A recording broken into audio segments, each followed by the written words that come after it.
Greetings, dear ones. I am Kryon of Magnetic Service. And so we are here again. It is time to make some more sense of what you're doing. A bigger picture is always good. For sometimes it is not always available for you to see that which is perhaps out of the sight of the choir itself. It's a larger picture. And you fit into this picture beautifully. The earth's history is grander and greater than any of you know. And in a bigger scenario, the ancients knew it. There was a time clock running that would affect what you did. Although you have been here with the knowledge of dark and light for almost 200,000 years, it has only been in the last 30,000 that civilization has developed and the test really began.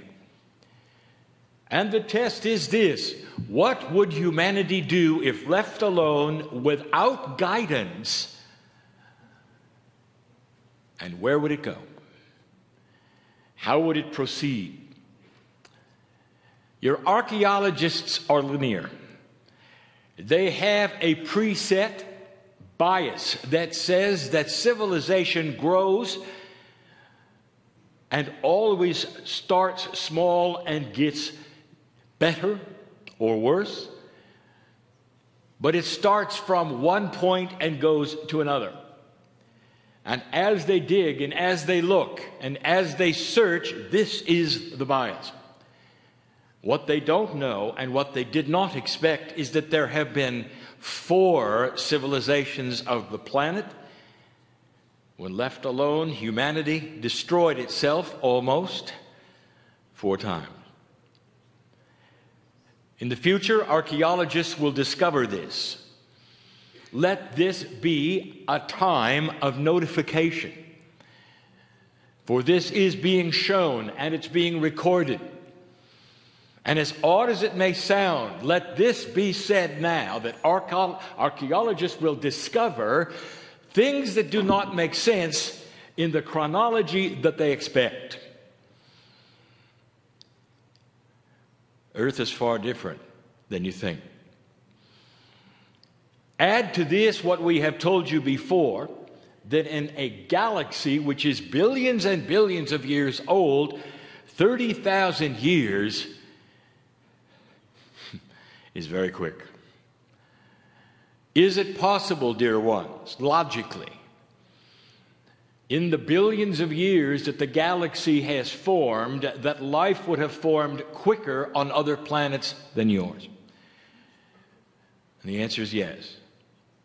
You are the new kids on the block. And so with all of this known, I give you a setup. And the setup is this. Let me ask you about your children. You watch your children grow and you are aware of consciousness shift.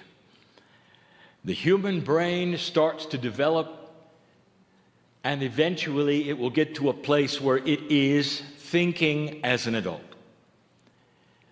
And in that period of time, the children will awaken to themselves, they'll have self-realization, and they will treat it differently depending upon how old they are.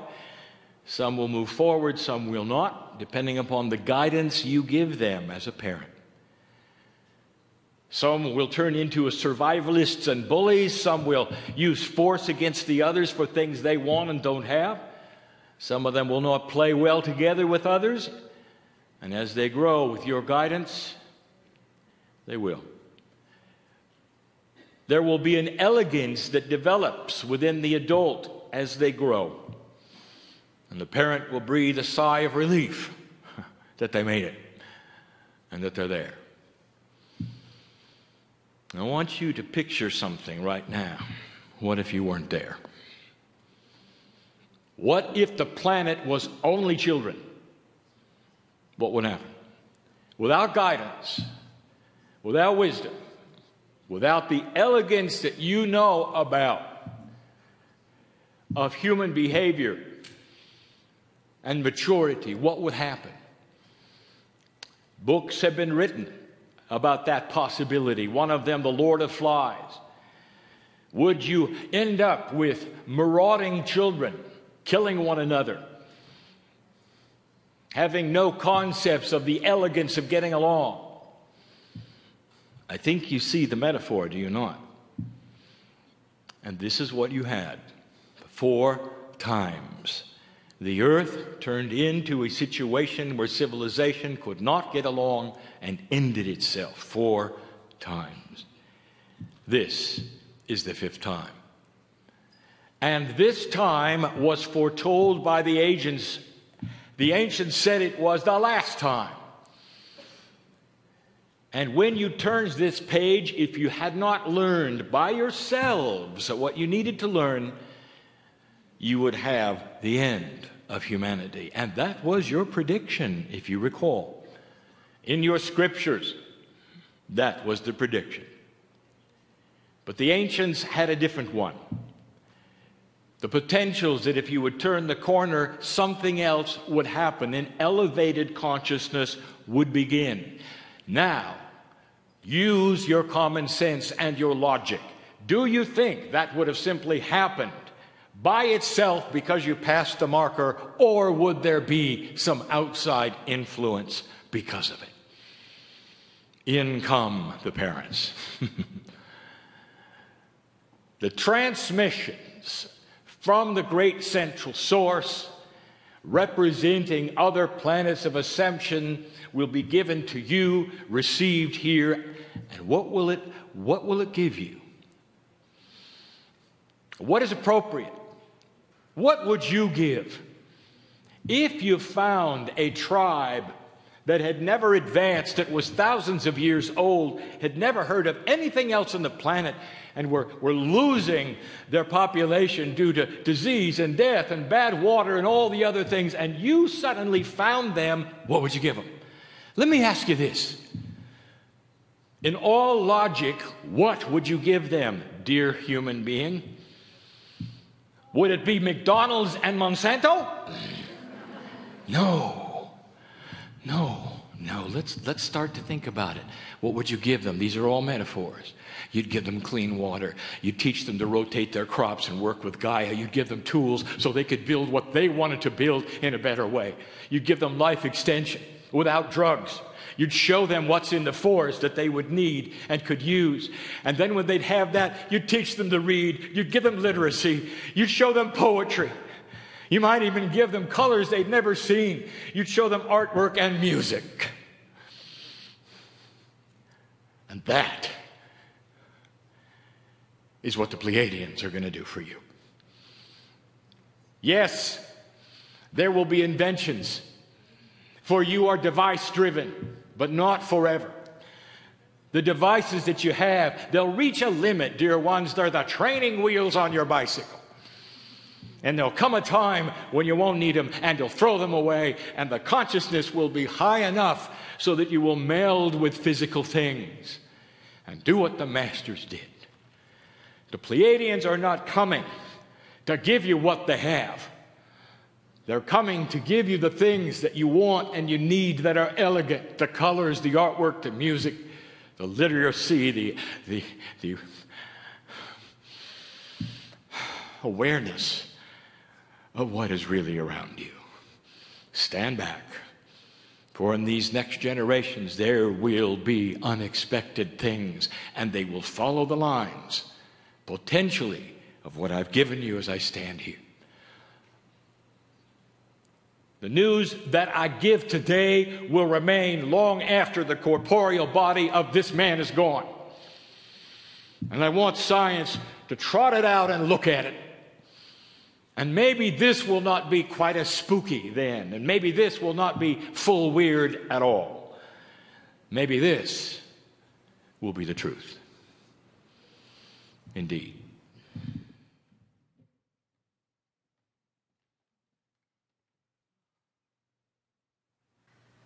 Channeling is interesting.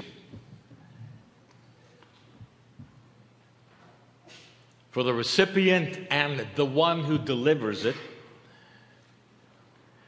must be out of the way. My partner steps aside. In order for this to happen in the way that I wish it to happen for you,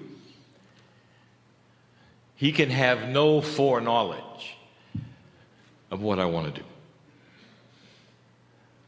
And what I wish to do depends upon this room and how receptive it might be to something you did not expect. First, let me set the scene.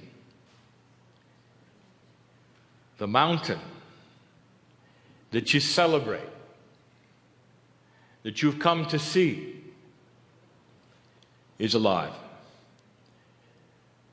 And there are many books that have been written about it, and there have been those who have channeled those in it. Aurelia Louise Jones is here. She did not reincarnate.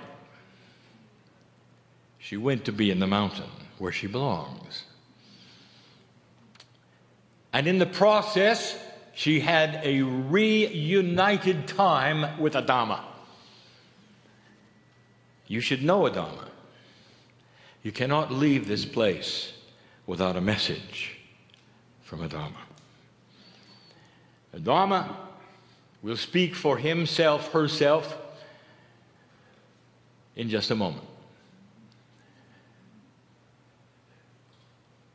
The information that has been esoteric to the max, unbelievable, is that in the mountain there is a city.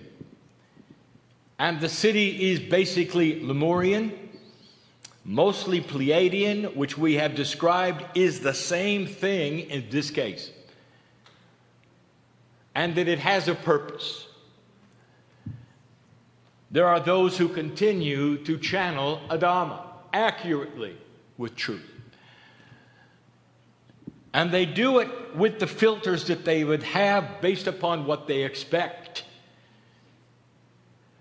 And I want Adama to set the record straight. Now, this may seem odd, but of course the whole thing seems odd. The human being channels Kryon, and I'm stepping in to channel Adama.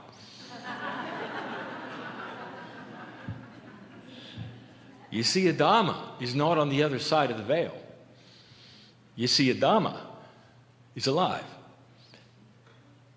Adama has what we would call a quantum consciousness that always was and will be as long as Adama wants it.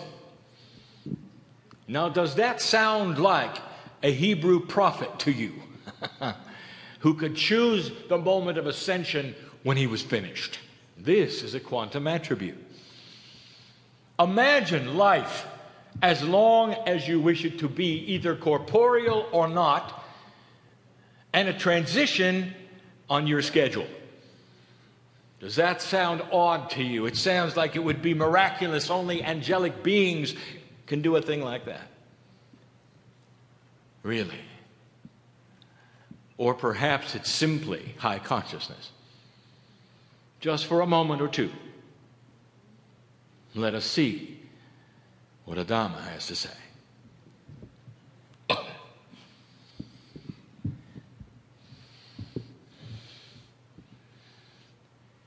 Greetings, my beautiful children. I am Adama, and we have expected you. You sing the lullabies in my language that we expected. I want you to pay attention. No amount of verbiage from any human being or channeling from any human being would awaken the city that I represent. I am Adama. You see me as male, I am not. I am a collective consciousness of a multidimensional city filled with energy, waiting to be released as a time capsule to you. It is beautiful. It is filled with maturity. But let me tell you the litmus test, as you would say. For we have been here a long time waiting for this, and we know that there is only one way for this, what we call the guardians, to release the information. There is only one way. And that is to hear our native language and songs sung by humans, because this was never written. This was never to be discovered. It doesn't exist on the planet. It had to come. It had to come from human Akash that remembered. And when it did, it would be the signal and the sign. It would be proof that it is happening. That's the only proof that would be satisfactory, and you have come to sing it to us. Let it be known that the mountain has heard it, is ready. Out will pour at the appropriate time and the place through the planets that needs to be. Out will pour the beginning of the maturity that you need, the elegance of consciousness that you need. It is going to start in humans who are least resistant. And those will be those who are young, who have not made up their mind whether this is silliness or whether it's real. And out will flow then the abundance of the maturity that we have for you. And it will be given in whatever scenario of time you create of receptibility and resilience. As you sit here, listen, I am a Dhamma. As you sit here, I know things, I will tell you things on this planet right now. Right now. There are things taking place as you sit here where the old energy wishes you to leave the building and watch the news and say, it can't be real because look what's going on the planet. There are pockets of old energy that know about this mountain and that will create pockets of disruption and war so that you will believe that it is not true. They don't have a chance. They don't have a chance. Not with you here. Do you understand what it must feel like for us, this collective consciousness, to hear you with our DNA singing in our language the lullabies that our mothers have sung to us?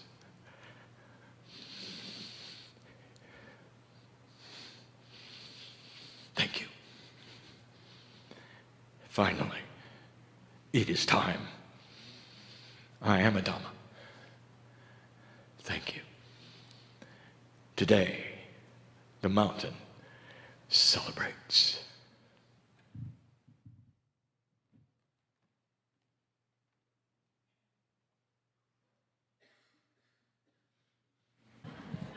Uh-oh. Sometimes I get premonitions. I was said I can't leave.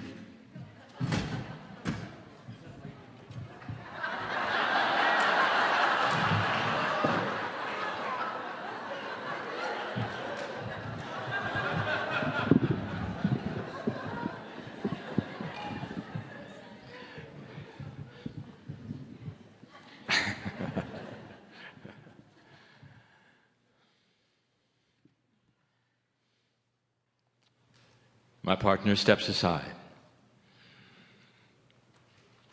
I ask him to put Yai in the chair because we want to talk to him. Yai, first of all, this is not an assignment. We're done giving you assignments because you already know before we give them and are halfway through the process. And that's what we wish to speak about. The process that's going on the planet right now, you will understand far better than anyone, so I speak to you. The reception is coming in a quantum way from the center of the galaxy, which is collected from others who are ascended. The collection is from planets who are ascended. The Pleiadians have their parents, they have their parents. There are many in ascension. So it is a collective wisdom all over the galaxy delivered to this planet. It is received through the portals that represent the 12 time capsules of the planet, the pairs that have been discussed. This is the fourth pair to open. You are now calibrating it. It is transmitted through the ground and then is reflected upon the three grids of the earth that we have discussed in the past, the magnetic, the crystalline, and the Gaia. Together they posture human consciousness, and human consciousness then is postured through the DNA, which then reflects that quantum energy which is passed from the grids to it. Some of it is given real time to the humans on the planet at the time. Most of it is given to the wombs of those to be born. Therefore, the children will awaken first and change the planet right under the feet of the adults. That is the system. Now, what I want to tell you, oh, shockingly accurate one, is that as this begins, and it begins now, the choir is going to change. It has to. For this has been the beginning, the awakening. The tones that you have remembered have come, literally, from one Pleiadian, and that was your mother. Because your mother is still alive, not corporally, but consciously. And she delivers this, waiting for you to awaken. You are remembering, of course, the lullabies, the sounds, the language, all of the things. But up to now, sir, you have remembered it in a linear fashion. And in this linear fashion, you would receive it, you would record it, you would write it down, you would give it to those who would direct it, you would sing the tones to each other in a way that would create other energies and awaken these portals that we have described to you. And that system is now changing. The tones as sung are accurate and will remain accurate, and they still do the same things, but there are more advanced tones coming. Now, the numerology of the last tones that you sing should give it away. For they are 27, 28, 9, and 1.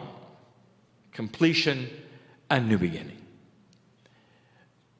And so the choir completes a segment of energy and closes it here in Shasta. And when it reopens by the Orange Rock in Uluru next year, I want you to sing something a little different. Here is what you already know, because you are sensing that it's coming. It's going to be the choir and Ya'i. It's going to be a triad. The 3 represents the catalyst, and the choir becomes a catalytic calibrator of the future portals to open as the time capsules we describe. And the part that you're going to play in some of the new tones are going to be different, for they're not going to be linear. The linearity should be carried by the choir singing 2 kinds of tones that are simple, that would create a bed for you to channel over. The new tones that you will give over the choir as the third energy with the 2 will not be delivered in advance, Ya'i. They're going to be channeled in real time as you do it.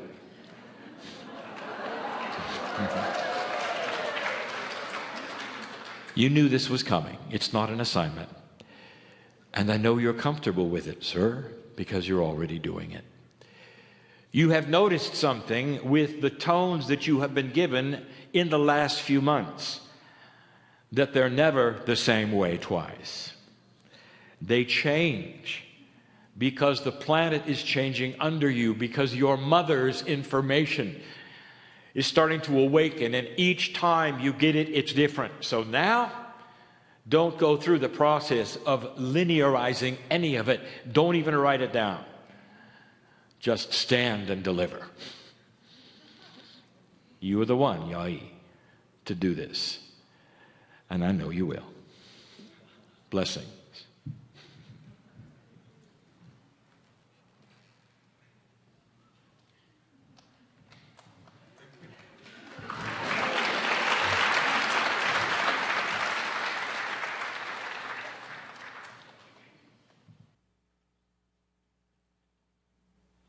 My partner steps aside.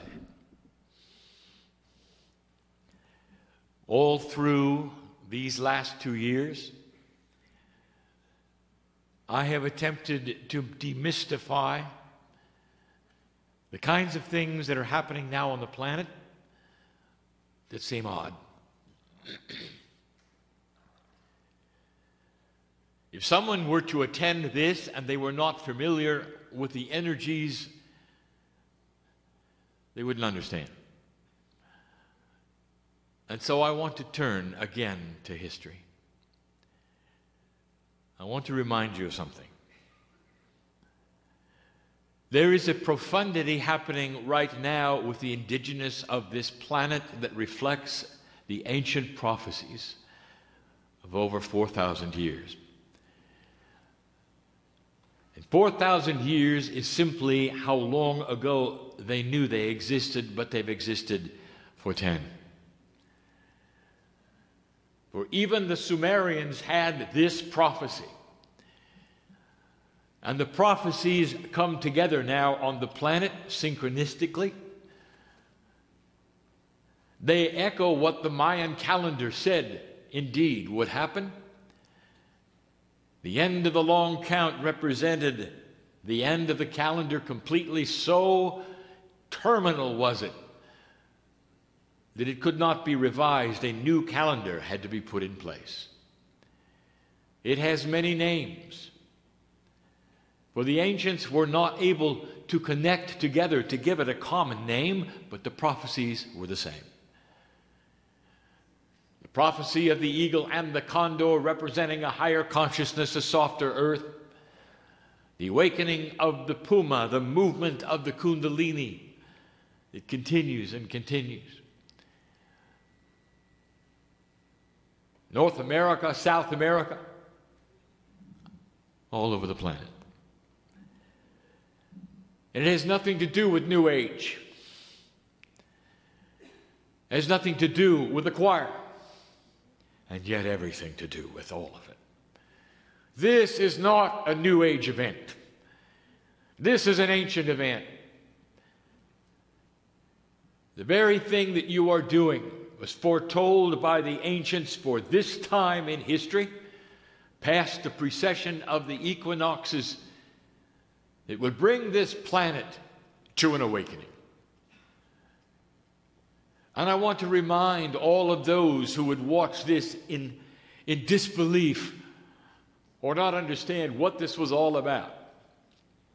It is the fulfillment of a prophecy that is not published well, but will be. For the ancients are getting together, and the indigenous are starting to realize that the prophecies that they've all had all over the planet are the same one.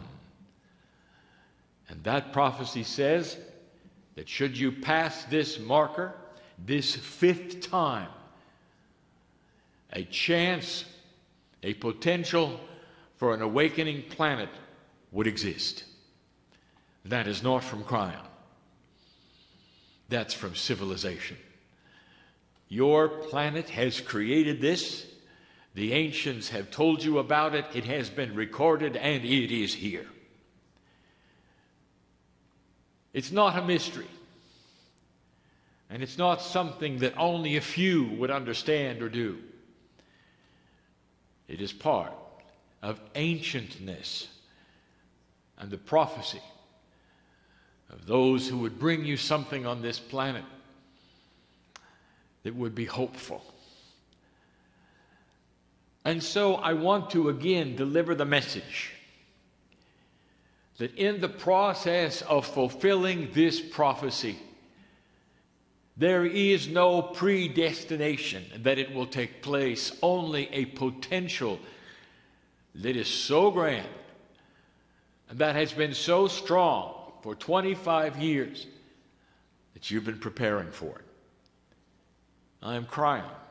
I would not be here. I would not have visited. My partner, I would not have awakened his consciousness if the potential was small. The potential is grand and it is great, and you cannot sit back and watch it happen. You are actively participating in an event that many would think was odd and strange, but you feel it, do you not? And it has to do not with entities in the mountain, but a grander purpose which we call divine source in God. Is it possible that the master physicist of the universe is involved in your life? Is it possible that the master physicist of the universe is involved in the ascension planets that are trying to speak to you and will eventually, if you let them? And that this is all tied in with a monotheistic God that is worshipped by this planet, seen as beautiful, as perfect. Could it be that these things all tie together in a way that nobody expected? And that it's intuitive. And that there would be those from all lands who could relate to this prophecy from all lands. And that the North would meet the South, bringing together, finally, the consciousnesses of politics, business, religion, government, into a softer existence where they can see one another differently and get along. This is why you're here. It's not New Age. It's not a group of fanatics singing funny tones, and that's what you'll be told.